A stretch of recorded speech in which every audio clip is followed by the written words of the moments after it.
नमस्कार दोस्तों, welcome to study with नीलम। हाल ही में नीति आयोग के द्वारा वर्नाकुलर इनोवेशन प्रोग्राम शुरू किया गया है, इसे लॉन्च किया गया है। चलिए तो हम जान लेते हैं क्या है वीआईपी प्रोग्राम।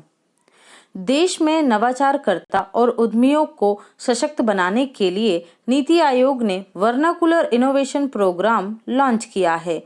यह कार्यक्रम नीति आयोग के अटल नवाचार मिशन के तहत शुरू किया गया है।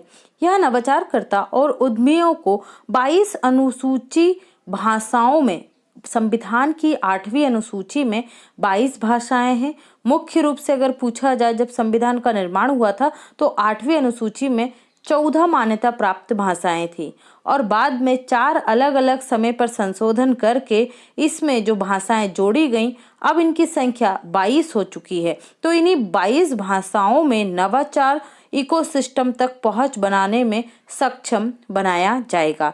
इस पहल से देश भर की स्थानीय भाषाओं में नवाचार को प्रोत्साहन मिलेगा। वीआईपी के लिए जरूरी क्षमता निर्माण के लिए वर्नाकुलर टास्क फोर्स का भी गठन किया जाएगा। वर्नाकुलर का मतलब यहाँ पर होता है स्थानीय भाषाएं। अगर आपने हिस्ट्री पढ़ी होगी तो वहां भी सुना होगा वर्नाकुलर प्रेस एक्ट। ओके, स्थानीय भाषाओं के जो समाचार पत्र थे उन पर रोक लगाने के लिए वो कानून लाया गया था। क्लियर? इसमें स्थानीय भाषाओं के शिक्षक, विषय विशेषज्ञ, तकनीकी लेखक और क्षेत्रीय अटल इंक्यूबेशन सेंटर शामिल होंगे।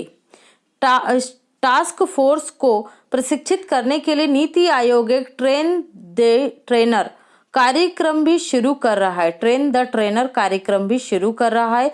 यह अटल इनोवेशन सेंटर की एक अनूठी पहल है जो भाषा की बाधाओं को दूर करने और देश के सबसे दूर के क्षेत्रों में इनोवेटरों को सशक्त बनाने में मदद करेगी। इससे भारत को डिजाइन विशेषज्ञों और नवाचार के प्रैक्टिशनरों का एक मजबूत स्थानीय नेटवर्क बनाने में भी मदद मिलेगी।